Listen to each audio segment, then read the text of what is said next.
ॐ यं ब्रह्मा वरुणेन्द्ररुद्रमरुतः स्तुन्वन्ति दिव्यैस्तवै वेदैः साङ्गपदक्रमोपनिषदैर्गायन्ति यं सामगाः ध्यानावस्थिततद्गतेन मनसा पश्यन्ति यं योगिनो यस्यान्तं न विदुः सुरासुरगणाः देवाय तस्मै नमः। श्रीमत्चन्दनचर्चितोज्ज्वलवपो शुक्लाम्बरा मल्लिका मालालङ्कृतकुण्डला परविलसन्मुक्तावलीशोभिता सर्वज्ञाननिदानपुस्तकधरा रुद्राक्षमालाकरा वाग्देवी वदनाम्बुजे वसतु मे त्रैलोक्यमाता चिरम्। मूकं करोति वाचालं पङ्गुं लङ्घयते गिरिं यत्कृपातमहं वन्दे परमानन्दमाधवम्।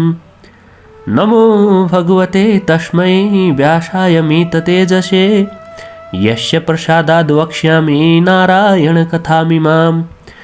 नारायणं नमस्कृत्य नरं चैव नरोत्तमं देवीं सरस्वतीं व्यासं ततो जयमुदीरयेत्। अथ त्रिंशोऽध्यायः।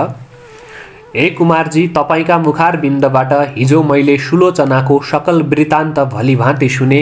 उनी जन्मदैदेखि पुण्यात्मा थिइन्। हुन सक्छ उनी उनको पहिलेका जन्महरूदेखि नै नारायणको तपस्या गर्दै आएकी हुँदिहुन्। पूर्वजुनीहरूको अभ्यासको संस्कारले नै यस जन्ममा पनि नारायणको तपस्यामा तल्लीन हुन सकेकी होलिन्। किनकि ब्रह्माले शिवले झैँ यसै जन्ममा मात्रै लाभ हुने अस्थायी वर नारायणले दिँदै दिनुहुन्न।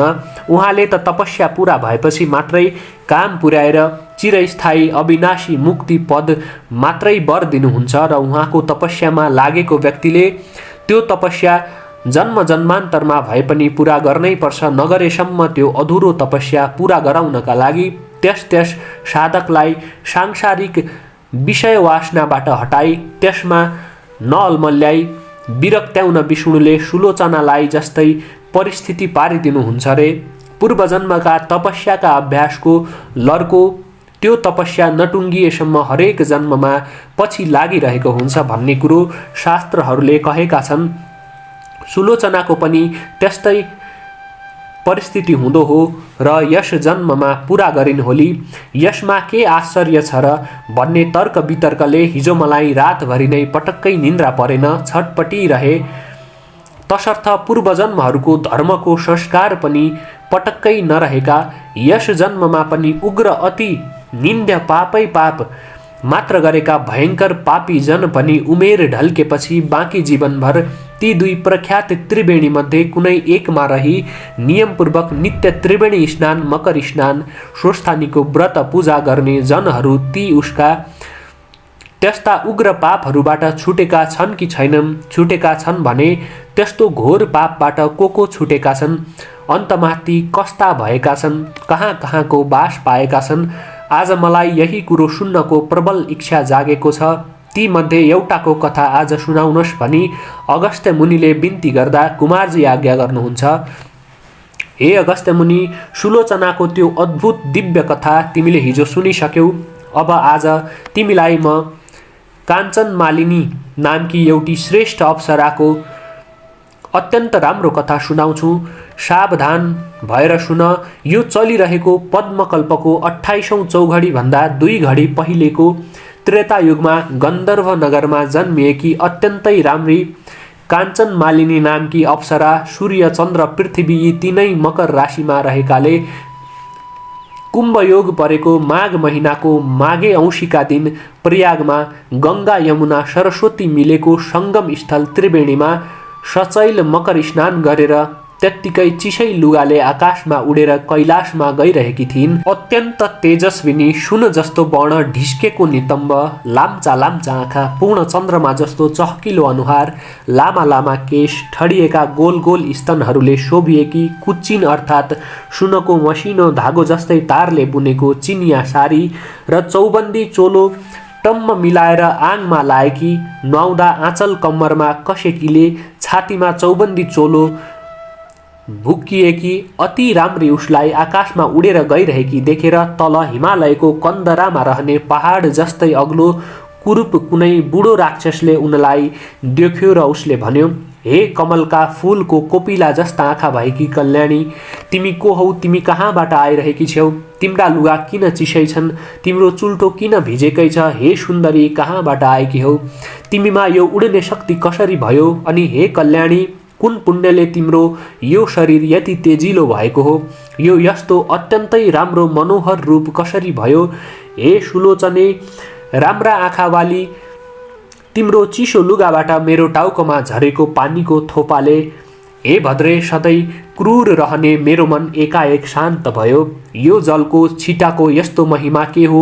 यो कुरो मलाई बेली विस्तार लाएर वर्णन गर, किनकि मलाई तिमी अत्यन्त शीलवती लागिरहेकी छौ। यसकारण तिम्रो आकृति गुणहीन हुन सक्दैन। त्यस राक्षसको यस्तो कुरो सुनेपछि आफ्नो उडान रोकेर त्यो अप्सरा काञ्चन मालिनीले भन्न थाली, हे राक्षस, सुन, म आफ्नो इच्छा अनुसार रूप धारण गर्न सक्ने काञ्चन मालिनी नाम गरेकी अप्सरा हुँ। अहिले म प्रयागबाट आइरहेकी छु। मैले प्रयागमा गङ्गा यमुना सरस्वतीको सङ्गममा नुहाएकी छु।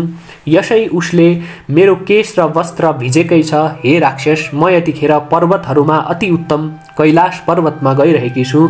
उहाँ सुर असुर अर्थात् देव दानवले भक्तिपूर्वक पूजा गरिने पार्वतीपति महादेव रहनुहुन्छ। हे राक्षस, प्रयागको त्रिवेणीको जलको प्रभावले तेरो दुष्टता हटेको हो। जुन गङ्गा यमुना सरस्वतीको सङ्गम स्थल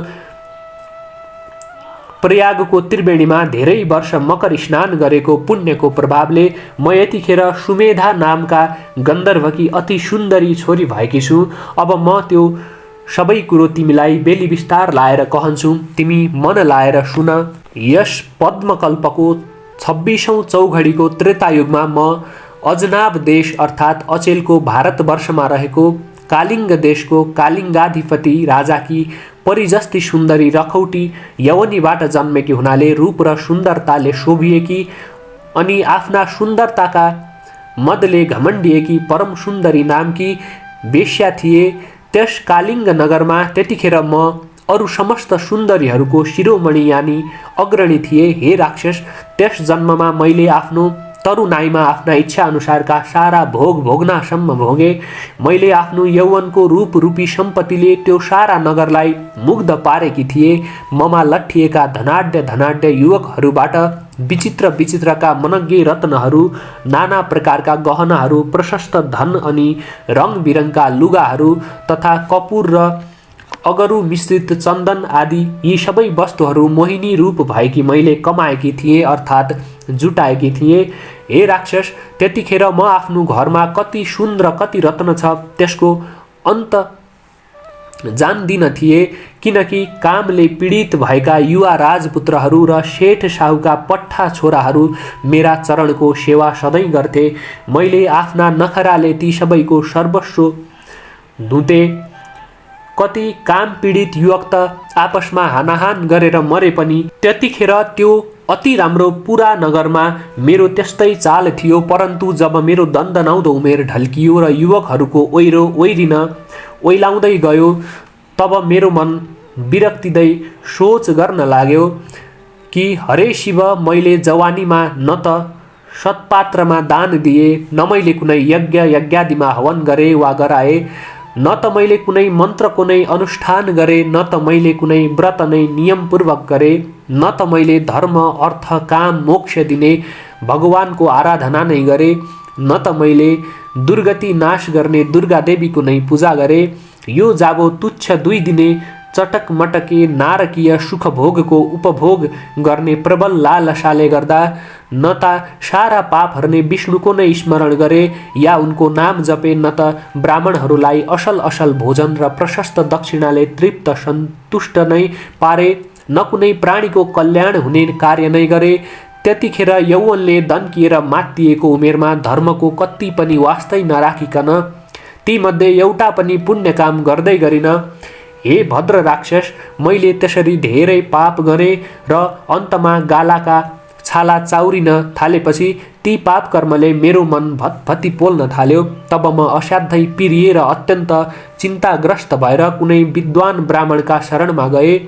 ती ब्राह्मण देवता गुरुकुलमा बसेर आश्रमको नियम पालेर घन जटा सार स्वर सहित पढ्नुपर्ने ऋग्वेद, यजुर्वेद, सामवेद, अथर्ववेद यी चारै वेदका अनि 6 वेदाङ्ग शास्त्र अर्थात् पढ्दा अनुशासन सिकाउने शिक्षा शास्त्र, वेदको उच्चारण गर्न सिकाउने कल्पशास्त्र, वेदका शब्द सिद्ध गर्न सिकाउने व्याकरण शास्त्र, ग्रहहरूको गतिविधि सिकाउने ज्योतिष शास्त्र, वेदका शब्दको अर्थ बताउने निरुक्त शास्त्र, वेदको लय सिकाउने छन्द शास्त्र अनि 6 दर्शन शास्त्र अर्थात् ठिक बेठिक निर्णय गर्न सिकाउने न्याय दर्शन, आत्माबारे बोध गराउने वेदान्त दर्शन, प्रकृति पुरुषबारे विवेचना गर्ने सांख्य दर्शन, कार्यलाई देखेर कारण पत्ता लाउन सिकाउने वैशेषिक दर्शन, वेदविहित कर्म नै धर्म हो भनी सिद्ध गर्ने पूर्व मीमांसा दर्शन, ब्रह्म नै ईश्वर हो भनी प्रतिपादन गर्ने उत्तर मीमांसा दर्शन। यी 6 दर्शन र चित्तवृत्तिलाई रोकेर चित्तलाई एउटै वस्तुमा अड्याइराख्न सिकाउने योग दर्शनका 8 अङ्ग यानि इन्द्रियका पछि मन नदौडाउनु नै यम, पवित्रतापूर्वक दैनिक सदाचारमा रहनु नै नियम, पद्मासन आदिमा बस्न सिक्नु नै आसन, श्वास प्रश्वास क्रिया गर्न सिक्नु नै प्राणायाम, इन्द्रियका वेगलाई रोक्नु नै प्रत्याहार, सूर्यको तेजमा मात्रै मनको एकाग्रता हुनु नै ध्यान, सुनेको कुरो यथार्थ बुझ्नु नै धारणा, प्राणलाई ब्रह्माण्डमा पुर्याई उहीँ राखी राखी भएको अविचल स्थिति नै समाधि। यी विद्याका ज्ञाता अर्थात् जान्ने तथा गाउँ बस्तीका विद्यालय, महाविद्यालय, विश्वविद्यालयहरूमा पढाइने व्यावहारिक 14 विद्या र 64 कला विद्यामा पारङ्गत अनि लघु सिद्धान्त कौमुदीको साह्रै उपयोगी गुरुवर्था नामको छर्लङ्गे अर्थ लेखिदिएर संस्कृत पढ्न प्रारम्भ गरेका छात्रहरू र त्यो पढाउने गुरुहरूका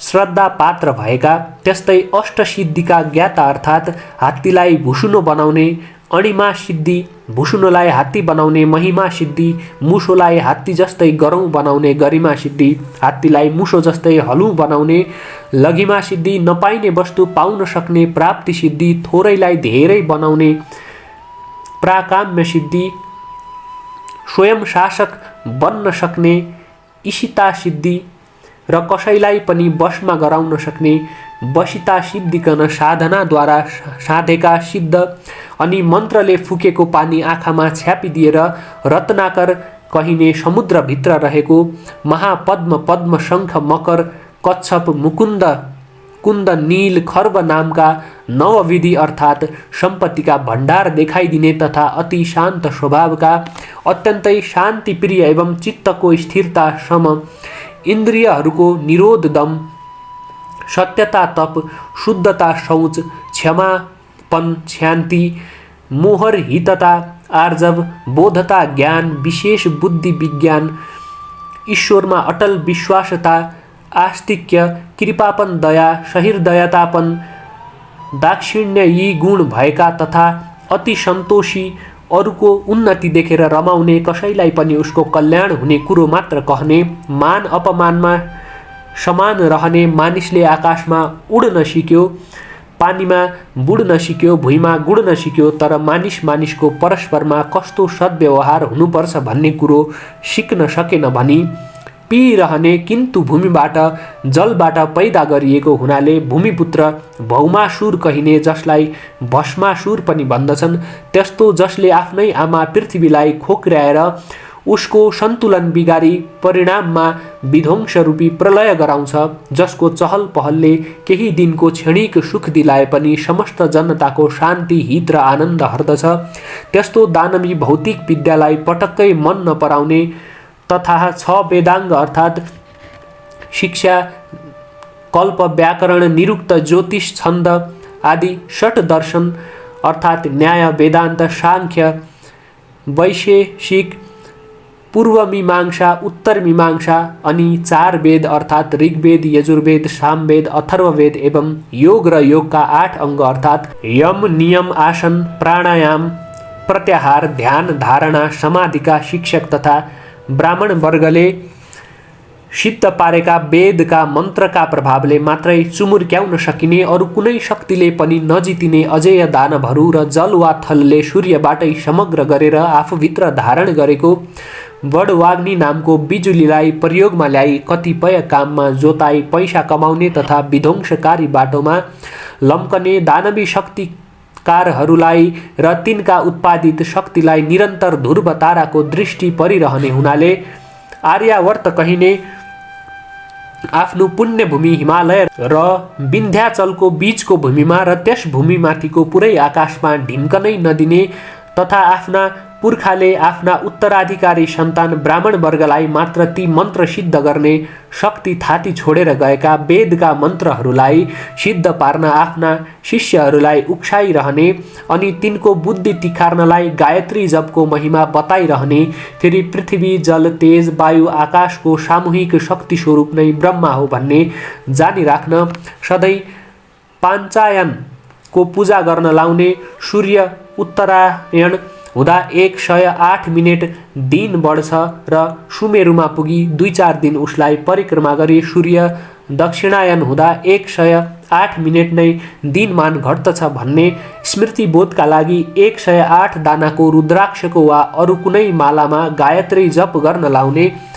अनि मैले भनेका यी कुरा नमानेर सूर्य उदाउँदा भाग्ने, सूर्य अस्ताउँदा जाग्ने, अन्धकार झैँ जागेको दानवी विलासिताको चमक दमकमा लट्ठी वेद पढ्न एवं उसका मन्त्र सिद्ध पार्न छाड्यौ र उसको लर्को लायौ भने कल्पान्तैसम्म ती दानवहरूको दास बनी अनि सारा आर्यावर्तका जनतालाई पराधीन पारी उनका अप्रत्यक्ष दास बनाई ती दानवका डरले निरन्तर थरथर काम्दै उनका वशमा रहनु पर्ला भनी बारम्बार सम्झाइरहने। यदि तिमीहरूले आफ्नो ब्राह्मणत्वको त्रिकालदर्शी जगतै कपाउने शक्तिलाई थामिराख्न सक्यौ भने कुनै पनि अरू शक्तिले तिमीहरूलाई केही नाप्न सक्दैन। न त शोषकहरूले शोषण नै गर्न सक्छन्, न त शोषण गर्ने आवश्यकता नै पर्छ।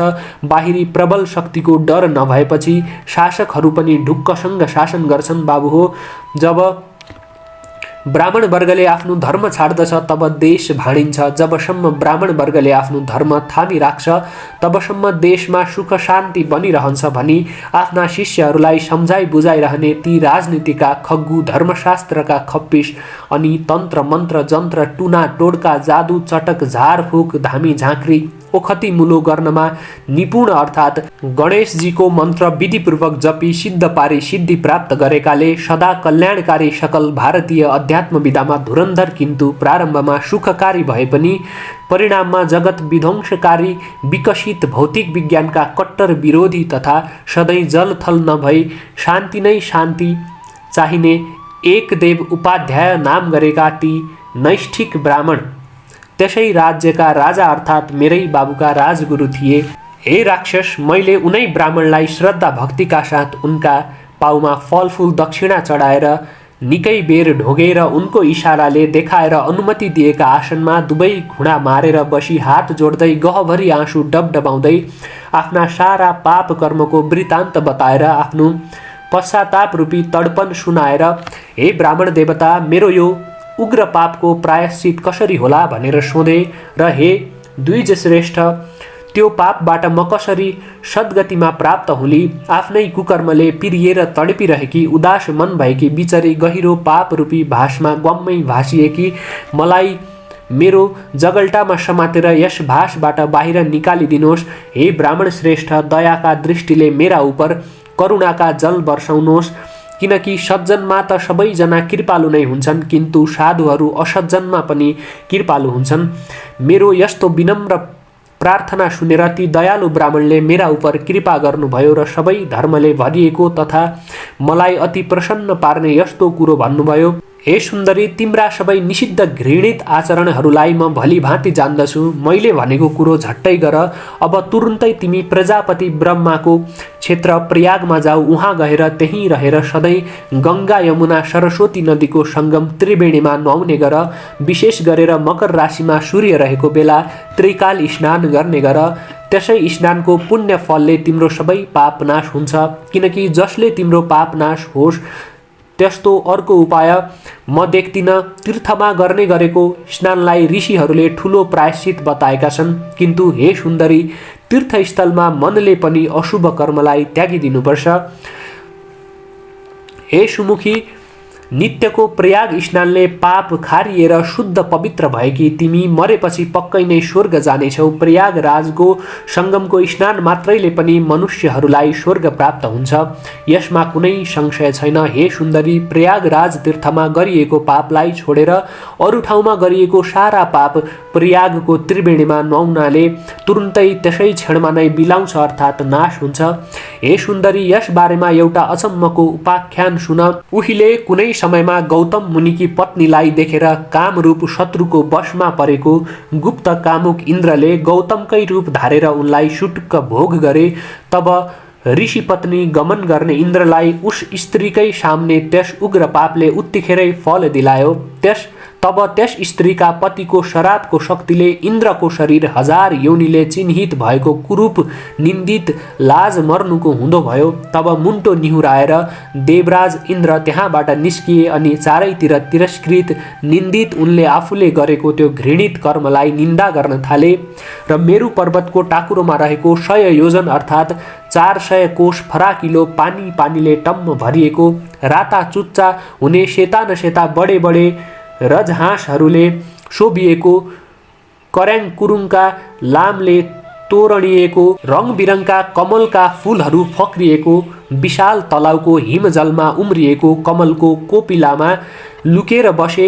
त्यसै कमलमा बसेर आफूलाई तथा आफ्नै शरीरमा रहेको महान शत्रु कामदेवलाई निन्दा गर्न थाले, जुन कामले मुन्ट्याइँदा ठुला जन पनि लोकमा निन्दित भएर आखिरमा नरकमा जाकिन्छन्। काम चेष्टाले उत्पन्न भएको त्यो पाप वासना जो छ सो आयु कीर्ति यश धर्म तथा धैर्यलाई सत्यनाश पारिदिन्छ। अनेक आपत्तिहरूको निश्चित स्थान भएकाले त्यो दुराचारी कामदेवलाई धिक्कार छ। आफ्नै देहमा रहेको कहिल्यै वशमा नरहने, कहिल्यै सन्तुष्ट नहुने, कहिल्यै नअघाउने अति असन्तोषी प्राणी मात्रको विकट शत्रु कामदेवलाई धिक्कार छ।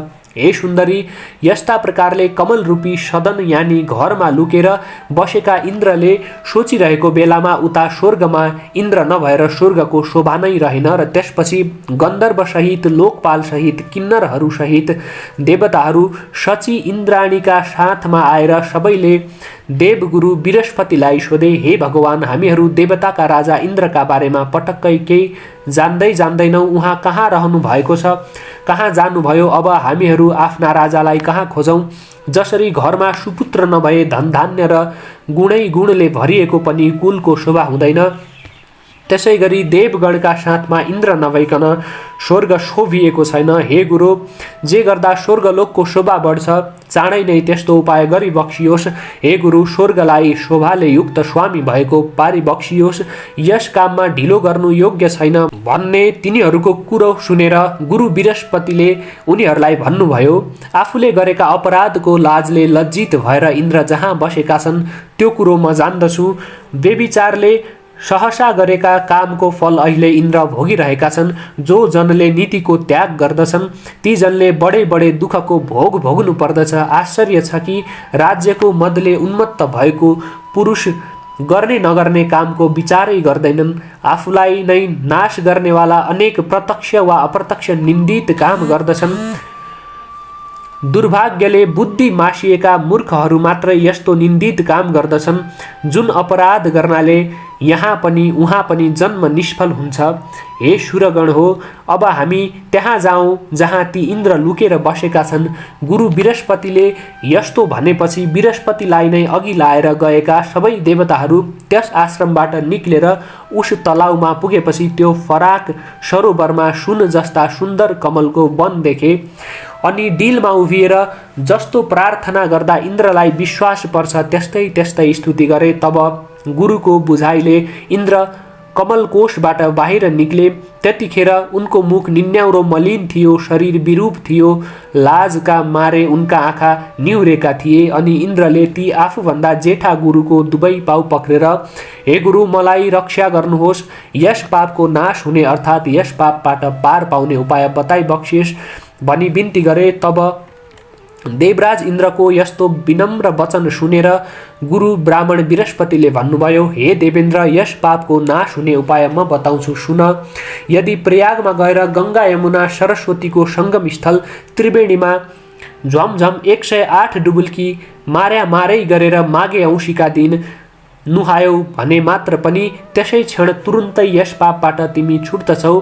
हे देवराज, हिँड, तिम्रा साथैमा सबै उहाँ जाउँ भन्ने आफ्ना गुरुको आज्ञा सुनेपछि आफ्ना गुरु र आएका देवगणका साथै इन्द्र आकाश मार्गले माघे औँसीका दिन प्रयागमा पुगे अनि गङ्गा यमुना सरस्वतीको सङ्गम स्थल त्रिवेणीमा 108 डुबुल्की लाएर नुहाए तब तुरुन्तै उनी आफ्ना पापहरूबाट मुक्त भए, यानि छुटे।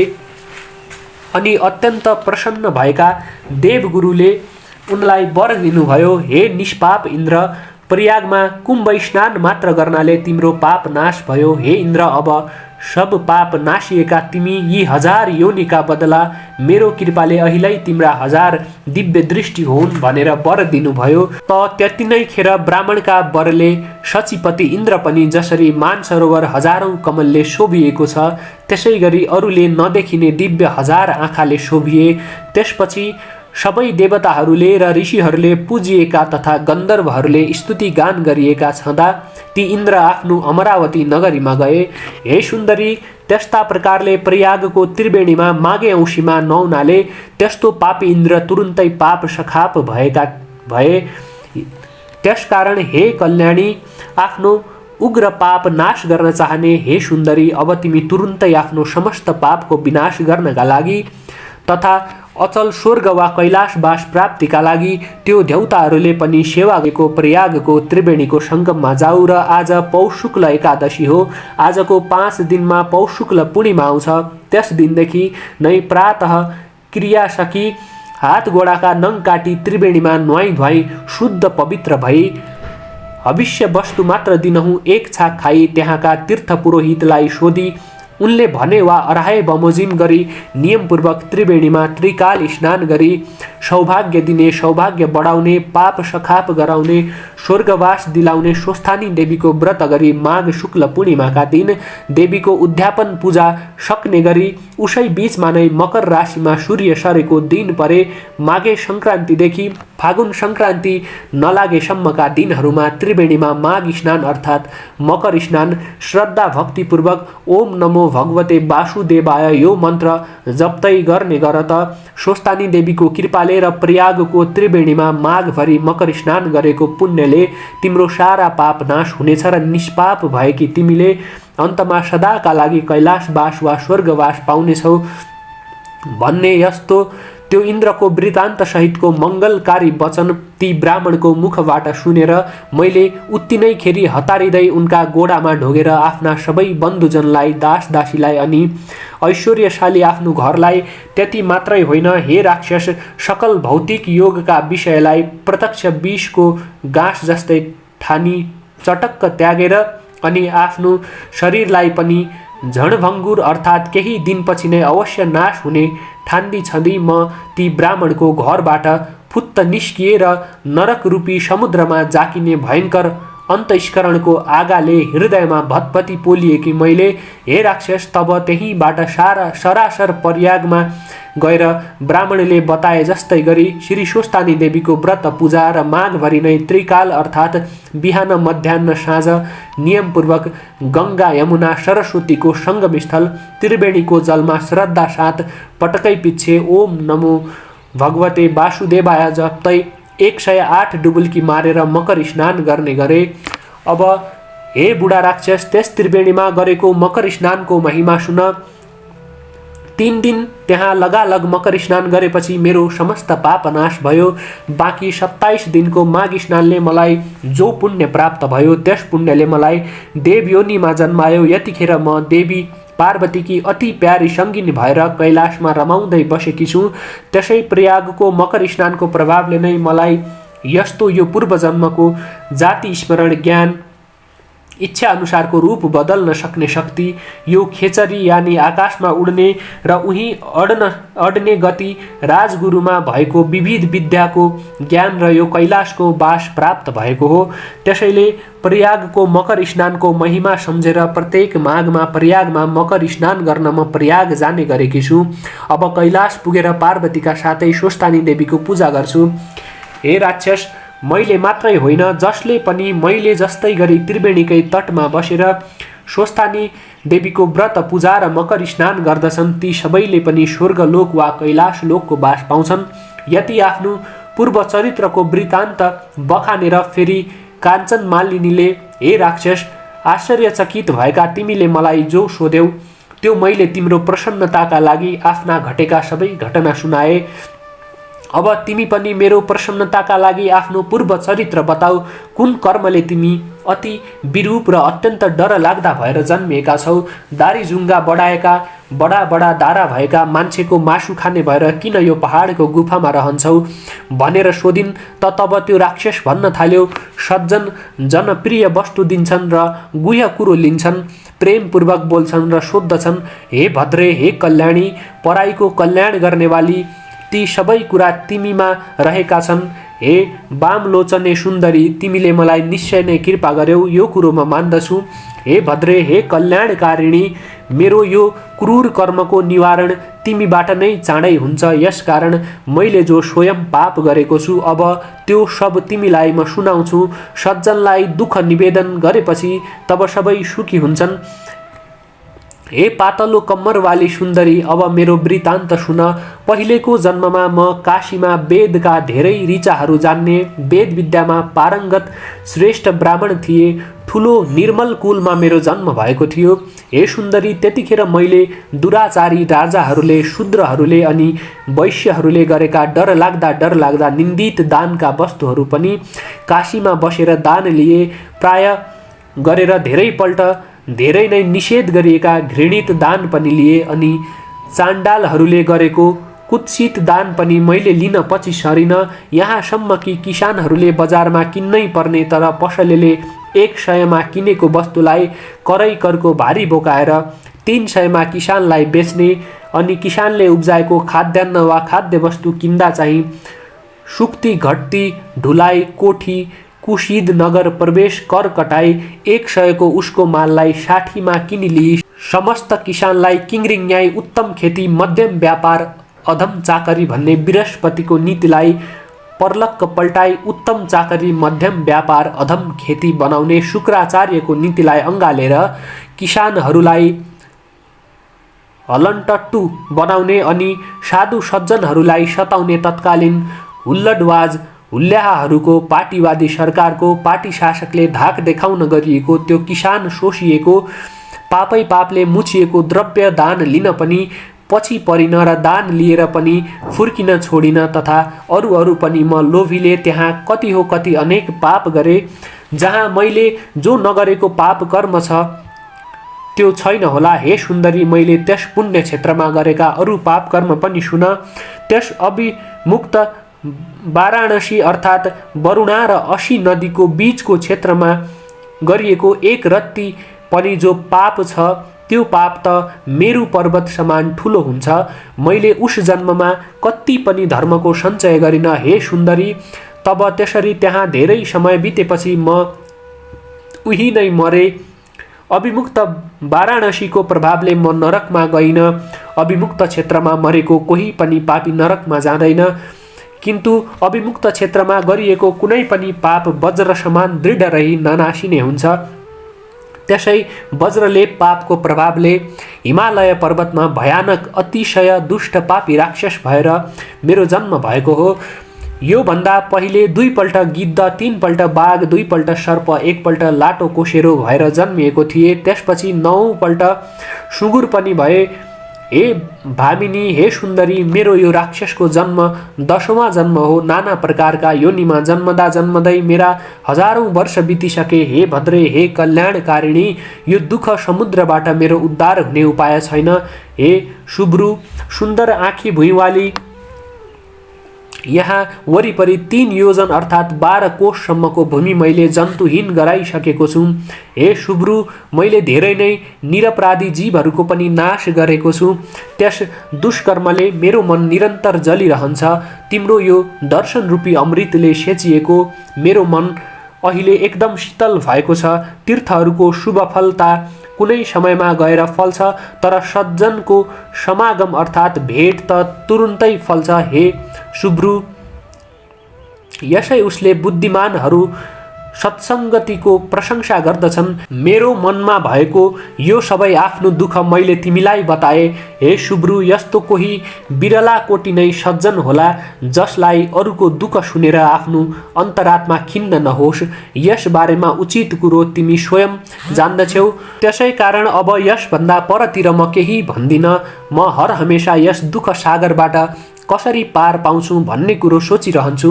सज्जनहरूको समागम सबैको उपकार गर्ने हुन्छ। के क्षीर समुद्र केवल हाँसलाई मात्र दुध दिन्छ र के बकुल्लालाई दिँदैन? तब कुमारजीले भन्नुभयो, हे अगस्त्य मुनि, त्यस राक्षसको त्यस्ता वचन सुनेर दयाले हृदय पग्लिएकी काञ्चन मालिनीले धर्मदानमा मती गरेर अर्थात् धर्म दिने विचारले भनी, हे राक्षस, तिमीलाई म उद्धार गर्नेछु। अहिले तिमी सोच नगर। तिम्रो राक्षसत्वबाट छुटकाराका लागि म प्रयत्न गर्नेछु। यस्तो दृढ प्रतिज्ञा गरेर भन्न थाली, मैले वर्षेनी विधिपूर्वक धेरै माघ स्नान र स्वस्थानीको व्रत पूजा गरेकी छु। हे भद्र राक्षस, यो सब मैले गङ्गा, यमुना, सरस्वतीको सङ्गम ब्रह्म क्षेत्रमा मकर स्नान र कैलाशमै श्रद्धापूर्वक स्वस्थानीको पूजा जो गर्ने गरेकी छु, त्यसको त्यो पुण्य सङ्ख्या र ती दुवै सत्कर्मका धर्मको म वर्णन गर्दछु। जस्तै विद्वान जनहरूले धर्मको आचरण गुप्त राख्नु भनेका छन्। वेद जान्ने मुनिहरू दुखीलाई दान दिने कामको प्रशंसा गर्दछन्। हे भद्र भलाद्मी, समुद्रमा वर्षने मेघको के फल हुन्छ र? हे राक्षस, मैले स्वयं त्यस पुण्यको फल अनुभव गरिसकेकी छु। हे मित्र, तुरुन्तै तिम्रो पाप विनाश गर्नका लागि मेरो त्यो पुण्यबाट केही पुण्य तिमीलाई दिन्छु भनेर अनि आफ्नो चिसो लुगा निचोरेर तब त्यो जल आफ्नो पसरमा लिएर उसले त्यो बुढो राक्षसलाई आफूले गरेका 3वटा माघ महिनाको पुण्य दिदी भई। हे अगस्त्य मुनि, स्वस्थानीको पुण्य मिसिएको त्यसको त्यो माघ स्नानको धर्मबाट पैदा भएको त्यस पुण्यको प्रभाव सुन। त्यो पुण्य पाएर उसै बेला उसले राक्षसी शरीर त्याग्यो र सूर्य जस्तो तेजिलो देवताको आकारको भयो। हर्षले उसका आँखा खिले। देवताहरूले ल्याएको विमानमा चढ्यो। त्यतिखेर आकाशमा स्थित विमानमा उसको तेज चम्कियो। तब आफ्ना प्रभाले 10 दिशालाई प्रकाशमान पार्दै दिव्य देह धारण गरेको त्यो राक्षसले तब मानो दोस्रो सूर्य सम्मानको शोभा पायो। त्यसपछि उसले त्यो सज्जन काञ्चन मालिनीलाई प्रशंसा गर्दो भयो र भन्यो, हे भद्रे, हे कल्याणी, कर्मको फल दिनेवाला जो भगवान ईश्वर छ त्यो सबै कुरो जान्दछ। जहाँ जुन पापले मेरो उद्धार हुनै सक्दैनथ्यो ती सब पापबाट तिमीले मेरो निस्तार गरिदियौ। हे देवी, अब पनि कृपापूर्वक मेरा उपर प्रसन्न हुनुहोस्, दया गर्नुहोस् र सारा नीतिले भरिएको कल्याणकारी शिक्षा मलाई दिनुहोस्। त्यो तिम्रो सबै शिक्षा निश्चय नै धर्मको आचरण गराउनेवाला हुनुपर्छ, जुन गर्नाले फेरि म पाप गर्ने पापी नहुँ। त्यो त्यस्तो नीति सुनेपछि तिम्रो आज्ञा पाएर अनि मात्र म सुरलोक जान्छु। हे अगस्त्य मुनि, त्यो राक्षसले भनेको प्रिय धर्ममय यस्तो वचन सुनेर अत्यन्त प्रीतिपूर्वक त्यो काञ्चन मालिनी उसलाई धर्मनीति सुनाउन थाली। हे दिव्य देहमा परिवर्तन भएका राक्षस, अब तिमी हमेशा धर्मको सेवन गर, प्राणी हिंसा त्याग, महात्माहरूको सेवा गर, कामदेव रूप प्रबल शत्रुलाई जित, अर्काको दोष गुणको चर्चा पटक्कै गर्न छोडेर साँचो बोल्ने गर, हरिको या हरको हर दिन पूजा गर्ने गर। लौ, अब सरासर देवलोक जाऊ। पछि मर्त्यलोकमा जन्म लिएपछि पनि हड्डी मासु रगत भरिएको त्यो शरीरमा हिरिक्क हुने आफ्नो बुद्धि तिमी त्याग। हमेशै स्वास्नी छोरा छोरीमाथिको हिरिक्क हुने माया ममतामा मात्रै नलागी रात दिन यस संसारलाई क्षणभङ्गुर ठान इच्छा शक्ति प्राप्त गराउन सक्ने योगमा श्रद्धा बढाएर त्यसैमा मात्रै तन मन लगाएर वैराग्य अर्थात् निष्प्रिय भावमा रमाउने हो। मैले यो धर्मको मार्ग तिम्रो प्रीतिले भनेकी हुँ। सबै कुरो मनमा राख र शील स्वभावका हौ। राक्षसी शरीरलाई त्यागेर देवताको रूप धारण गरी चम्किलो भई विमानमा बसेका तिमी अब झट्टै सुखपूर्वक सरासर स्वर्गमा जाऊ। यति धर्मनीति सुनिसकेर तब सन्तुष्ट देखिएको त्यो राक्षस बोल्यो, नित्यै तिमी प्रसन्नतापूर्वक रहे, तिम्रो सधैँ कल्याण होस्। हे वरवर्णिनी सुन्दरी, चन्द्र सूर्य रहेसम्म तिमी कैलाशमा नै महादेव शिवका नजिक रमाइरहँ अनि पार्वतीजीका साथ तिम्रो सदा अटुट प्रेम रहोस्। हे माता, तपाईँ सदा धर्ममा श्रद्धावाली, तपस्यामा निष्ठावाली हुनुहोस्। शरीरमा लोभ र ममत्व तिम्रो नरहोस्। दुखीहरूको दुःखलाई सधैँ हेर्ने विचार्ने गरी बक्सियोस्। यति भनेर अनि ती सज्जन काञ्चन मालिनीलाई ढोगेर त्यतिखेर देवता जस्तै भएको त्यो राक्षस धेरै गन्धर्वहरूले स्तुति गरिँदै सरासर स्वर्ग जाँदो भयो। तब त्यतिखेर त्यहाँ अक्षोदमा स्वस्थानीको नित्य पूजा गर्न आएका देवकन्याहरूले त्यो तमासा देखेर हर्षले गदगद भएका छँदा त्यहाँ आएर त्यस काञ्चन मालिनीको शिरमा फूलको वृष्टि वर्षाए। त्यसपछि उसलाई अङ्गालो हालेर ती कन्याहरूले, हे भद्रे, तिमीले त्यस राक्षसलाई विचित्र तरिकाले पापबाट छुटायो भन्ने प्रिय वचन भन्दा भए। त्यस दुष्टका भयले कोही पनि यस जङ्गलमा पस्न सक्दैनथ्यो। अब हामी निर्भय भएर यस जङ्गलमा सुखपूर्वक डुलफिर गर्छौँ भन्दै ती देवकन्याहरू आफ्नो नित्य पूजा सिद्ध्याउन अक्षोदतिर लागे। हे अगस्त्य मुनि, तिनीहरूको त्यो त्यस्तो कुरो सुनेर काञ्चन मालिनी अत्यन्त खुसी भई। तब त्यो सती काञ्चन मालिनी उसै दानले कृतार्थ हुँदी भई र स्वस्थानीको नित्य पूजा गर्नका लागि कैलाशतिर उडी। उड्दा हुँदी गन्धर्व कन्या त्यो श्रेष्ठ काञ्चन मालिनी परी त्यस राक्षसलाई उसको त्यो राक्षस योनिबाट छुटाएर तुरुन्तै आकाश मार्गले उडेर कैलाश जाँदा आफूले गरेको परोपकारले गर्दा अत्यन्त प्रसन्न भई। हे अगस्त्य मुनि, जो मनुष्य त्यो गन्धर्व कन्या काञ्चन मालिनी र त्यो बुढो राक्षसले कहेको यो श्रेष्ठ संवाद भक्तिपूर्वक सुन्दछ, त्यो मनुष्य सधैँ कहिल्यै पनि अधर्म गर्नतिर मन दौडाउने, आफ्ना इन्द्रियहरू रूप दुष्ट राक्षसद्वारा बाधित अर्थात् पीडित हुँदैन र त्यसको बुद्धि सधैँ धर्ममा लागिरहन्छ। यसै उसले उसका परिवारलाई पनि प्रत्येक वर्ष श्री स्वस्थानी परमेश्वरीको पूजा गर्न र त्रिवेणीको मकर स्नान गर्न मन रमाइरहन्छ। इति श्री स्कन्द पुराणे केदारखण्डे माघ महात्म्ये कुमार अगस्त्य संवादे श्री स्वस्थानी परमेश्वर्या व्रतकथायां काञ्चन मालिनी कैलाश गमनम नाम त्रिंशोऽध्याय। बोल श्री स्वस्थानी माता की जय। र कथा सुनिसकेपछि अन्त्यमा हामी पुष्पाञ्जली आरती पनि श्रवण गर्नेछौँ। ओम उपनयतु मङ्गलम वह सकल जगन मङ्गलालय श्रीमान दिनकर किरण निबोधित नवनलिन दल निभेक्षणः कृष्णः काले वर्षतु पर्जन्यः पृथिवी शस्यशालिनी देशोऽयं क्षोभरहितो ब्राह्मणः सन्तु निर्भयाः अपुत्रः पुत्रिणः सन्तु पुत्रिणः सन्तु पौत्रिणः निर्धना सधना सन्तु जीवन्तु शरदां शतं तत्रैव गङ्गा यमुना च तत्र गोदावरी सिन्धु सरस्वती च तीर्थानि सर्वाणि वसन्ति तत्र यत्राच्युतोदार कथा प्रसङ्गः या कुन्देन तुदुसारहार धवला या शुभ्रवस्त्रावृता या वीणा वरदण्डमण्डितकरा या श्वेत पद्मासना या ब्रह्माच्युत शङ्कर प्रभृतिभिर्देवैः सदा वन्दिता सा मां पातु सरस्वती भगवती निशेषजाड्यापहा कायेन वाचा मनसेन्द्रियर्वा बुद्ध्यात्मना वा प्रकृतिस्वभावात् करोमि यद्यत सकलं परस्मै नारायणायेति समर्पये तत। ओम श्री स्वस्थानी माता की जय।